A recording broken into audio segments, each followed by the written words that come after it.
Daniel Padilla at Kyla Estrada spotted together last night.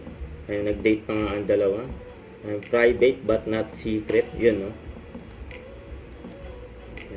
So, ito pa yung mga video ni DJ. May maswerte pa nga nakapagpa-picture kay DJ. Very accommodating si DJ sa mga fans. Yung mga video ni DJ mga nakarang araw. Ganyan kabait si DJ sa mga fans eh.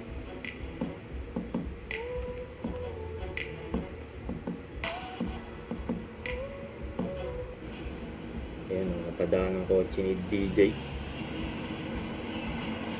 Ingat kayo DJ. Merry Christmas. Ayan. Merry Christmas. Go, DJ. Oh, bate. Bates po. Bakit ba? May nakakita ng bata si DJ. Bakit po? May nakakita si DJ. Don't forget to subscribe, click the notification bell for more updates. This is Richard in Action Vlog. Stay tuned for more videos. See ya.